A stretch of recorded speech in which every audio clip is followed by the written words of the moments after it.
Hello there YouTube, Farm Riggin here. Welcome back to the channel. We're back working on this Clark C500 forklift. In the previous episode, part 1, we got the main boom cylinder installed in this thing and a couple of things done on the engine. And today we are going to see if we can get this thing started and finish hooking up the main hydraulic cylinder. I am missing the hold down blocks for the bottom of this cylinder. I called Clark and we're having issues with finding a parts breakdown for those blocks. So I think our plan of attack today is to manufacture, I guess I should say, blocks to hold that cylinder down captive where it is, and see if we can get this thing started up and running and working today. So let's get after it. Okay, so I got the top side of this cylinder hooked up along with the bottom side. You can't really see it down there right now. I think what I'm gonna do is I'm going to see if I can get the machine started and use the machine's hydraulic power to raise this cylinder up to fit into that cradle up there. You can see it's blocked up there. So instead of having to raise the mast, get that block out and then lower this whole thing down into the cylinder, I think I'm gonna raise the cylinder up to that location so we can get that put together. I think it's just a like a C-clip that goes on there. So this end is all ready to go. So let's go check out the motor and make sure it's ready to go. Okay, so I got a new battery installed. When I went to start this the other day, the battery was pretty well toast. It was dead and it wasn't really holding a charge. So went and got a new battery. Checked the oil in the engine. It looks good, at least for firing it up. I'll probably do an oil change once I get it running. Topped off the hydraulic oil here, and in previous episode I got the fuel filter and the spark plugs installed. So I think there's nothing more I need to check other than the air filter up there. So we're going to check that next. Okay, so I'm up here on top of the forklift here. You can tell it's sat underneath a pine tree. We're going to continue trying to get this air filter out and see how bad it looks. Get this wing nut loose. There we go. I have seen worse. That looks pretty good. Aside from the random assortment of bugs that are in there, it doesn't look too bad. So I think we're gonna put this back together and we should be good to go. Okay, so I turned the battery disconnect on. I got the key on. Let's see if she'll fire up.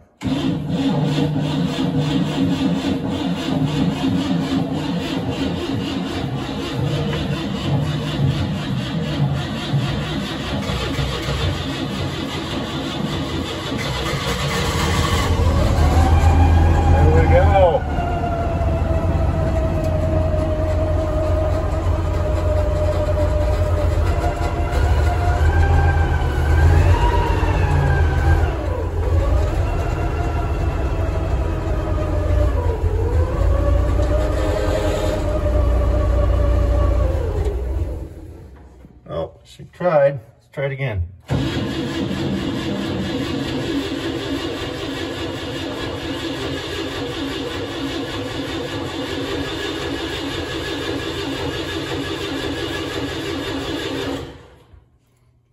Okay, let's check and see if we've got any fuel.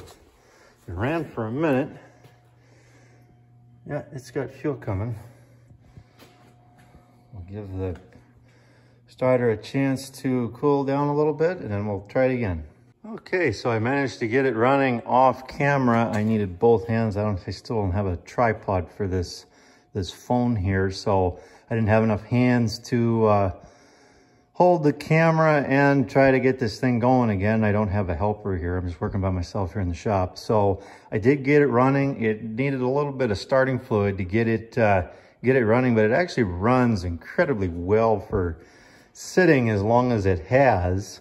So actually ran well enough. I was able to straighten the mast out and actually get that hydraulic cylinder extended most of the way up to where I need it to go. So we're gonna figure out how to get that block out of there and lower that mass down onto that cylinder and get that all connected up. And then we can, once that side is connected, then we can come down here and move this to the location it needs to be sitting at to manufacture our blocks to hold that in.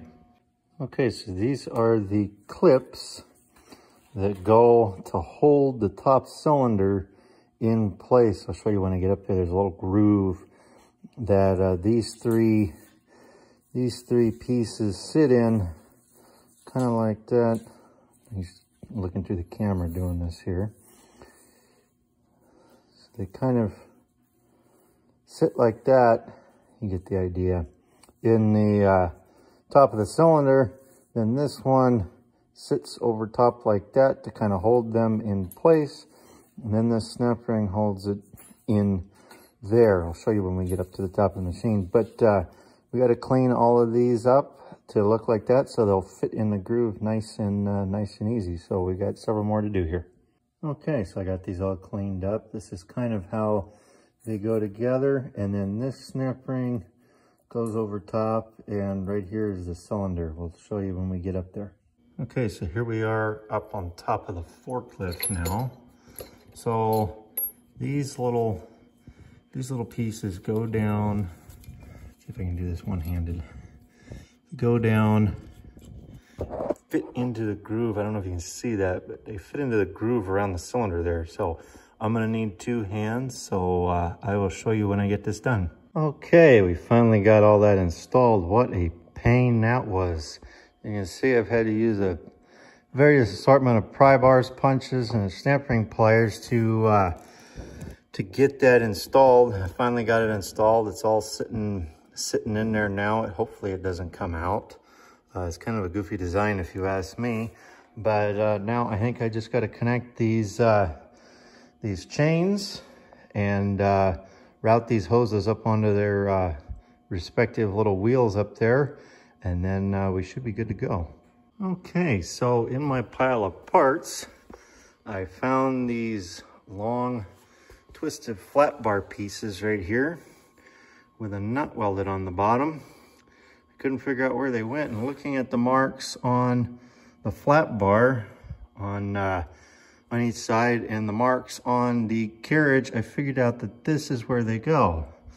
So I guess they help hold the cylinder down and hold the manifold with all the hoses on it.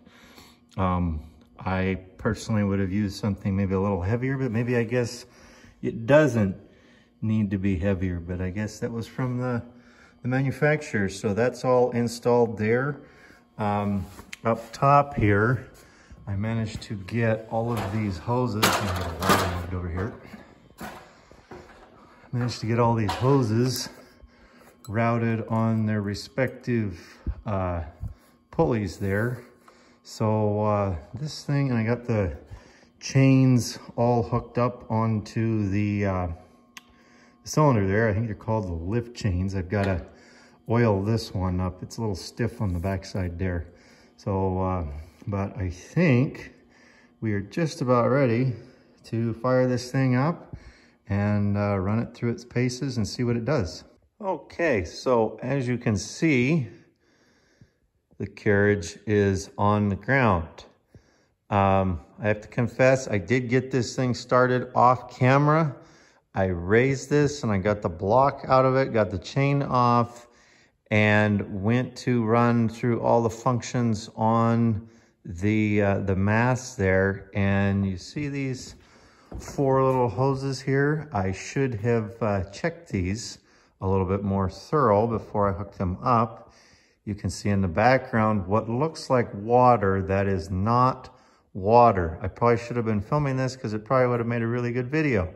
One of the hoses blew, and managed to drench the cab in hydraulic oil and make an absolute mess. So that's going to be a lot of fun to clean up.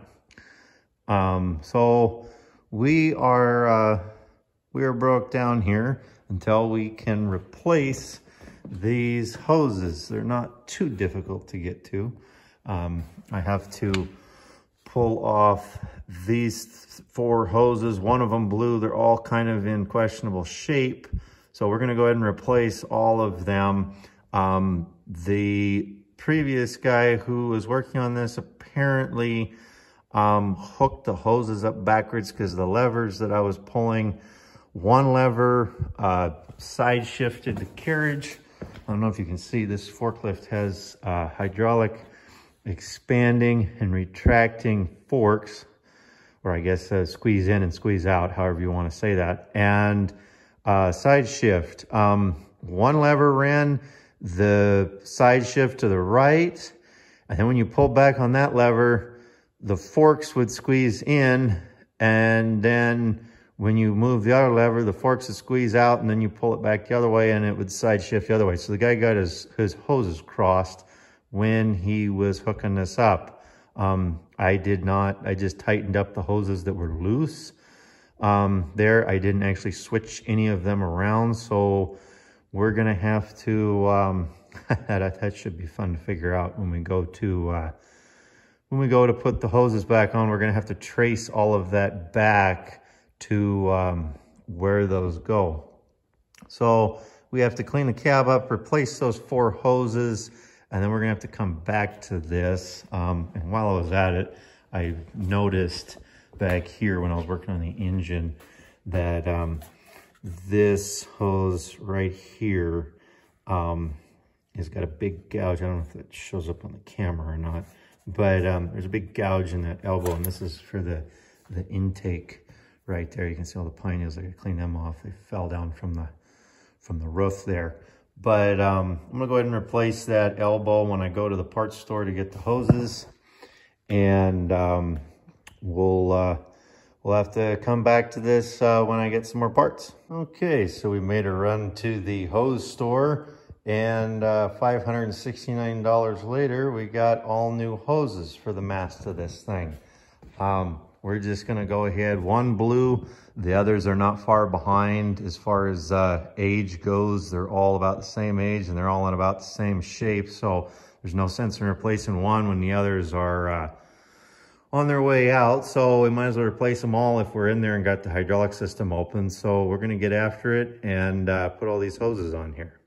Okay, so we got all the hydraulic lines put in there. Boy, that was a royal pain trying to reach in there, because every single one of those bulkhead fittings down in there spun. They weren't held captive on that manifold. I don't know if you can see that down there. So you had to have 2 wrenches, a backup wrench and your main wrench, to unscrew those hoses. And that was a lot of fun to get down in there, because as you can see, there's not a whole lot of room to work with right there. So we got all the lines changed, and I think they're all hooked up the right way now. We're about to find out here in a second. We're gonna fire this thing up and go for a test drive. Well, what do you know? It runs and drives. It doesn't do very good in the snow and the ice. I've already been stuck once trying to get out of the shop, but it runs actually pretty well for having sat in an equipment yard for a couple of years. Everything functions like it should. I'll take you in the cab here and I'll show you how it works. Okay, so this lever right here is the up and down. You gotta rev it up a little bit. It goes up, down. Hoses are a little loose there. I gotta tighten them up. This next one, tilt back, tilt forward. This next one over here does the forks in and out. This last one over here does the side shift.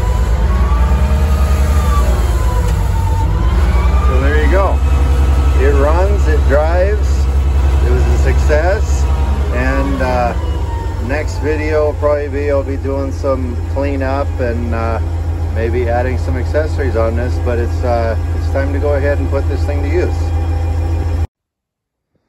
Well, I think that's the end of part 2 for this forklift here. We got it running and driving, and for a cheap Craigslist forklift, I think it turned out pretty well.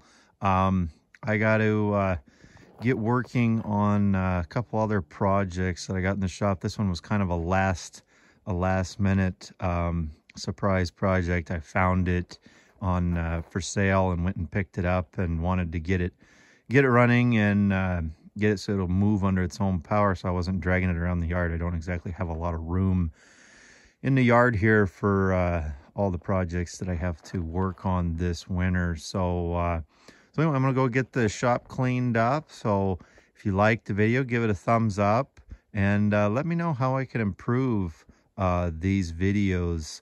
I'm still new to making this sort of content, so drop me a comment below and let me know. And if you like what you see, consider subscribing, and until then, I will catch you in the next one.